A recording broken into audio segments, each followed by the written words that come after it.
Hi, this is Federico with Cuddle, and in this video, I'm going to give you a quick introduction to the name flower template. With this one, you can create a flower with a name on the stem like this one, and all you need to do is type the name and choose the flower that you like, and you're ready to cut it. So I'm going to show you how to use the template, how to adjust certain settings that you need sometimes to make it look really good. Then I'm going to share some tips on painting it and putting it together. So let's get started. You will find a link to this project down in the video description. Once I'm on this page, I'm going to scroll down to see all the different options I can change. And the first and most prominent thing is, of course, to change the name itself. So I only need to click on this box and then type a name. I'm going to put my own name as an example.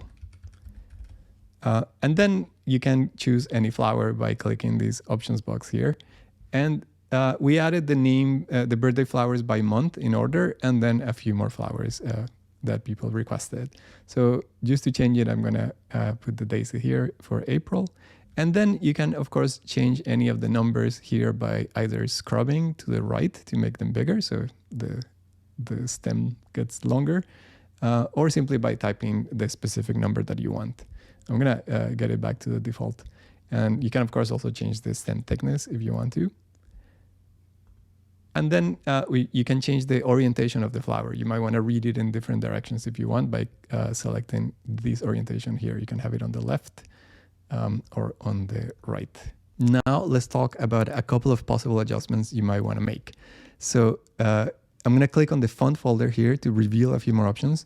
The most obvious one here is that I can change the font. There are a few recommended fonts. And then every time you change it, you'll see it here on the preview. And of course, there are any other fonts you can choose. And then you can, of course, change the font size. And then there is this thicken option. This one is super helpful for certain fonts that are not optimized for laser cutting.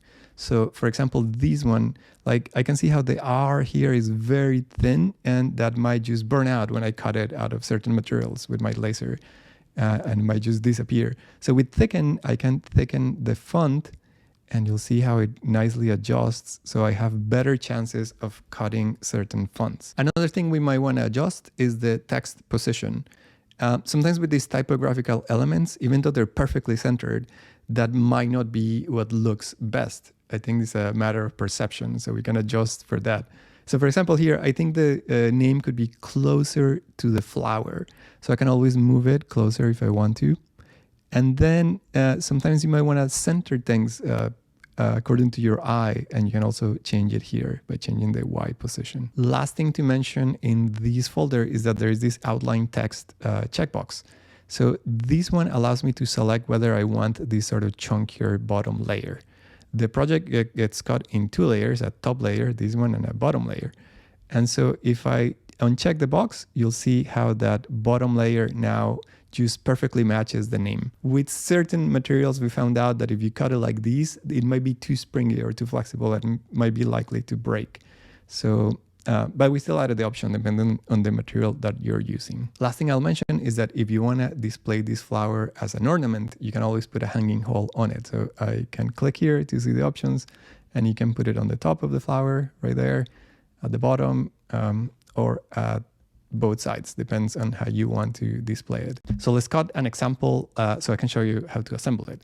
So I'm going to revert to all the defaults, and as a recap, I'll show you. So we can type any name that we want. I'm going to type tulip. I want to cut a tulip. I can change the font, of course. I'm going to select this clicker script. I can change the text position so it looks good. In this case, I think the tulip needs to be a little bit higher.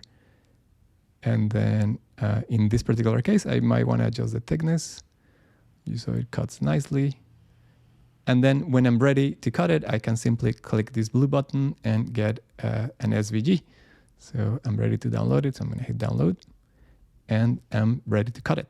Here's the top layer, which I'm going to leave unpainted. And this is the bottom layer. And I'm going to paint this one using an acrylic paint marker. I chose this bright orange for the head of the tulip.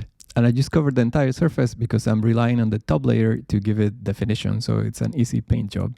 For the leaves, I chose this bright green, and I'm also going for full coverage here. I also decided to paint the back of the letters. I think this makes them pop out nicely. Once the paint was dry, I applied some wood glue to the back of the top layer, and then I spread it carefully with a toothpick. And the goal here was to try and get an even and thin layer. I placed it on top of the bottom layer, and then I started clamping it, making sure all the sections were aligned. And then I just put a clamp everywhere I saw a section that wasn't staying together, and then set it aside to dry. And here's the final result. I think when the two layers are bonded together, it feels really sturdy.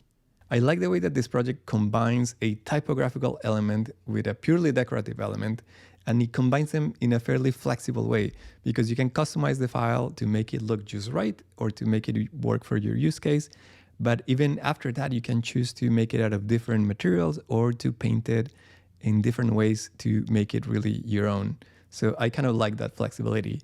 So I hope this project is fun for you or is useful for your business.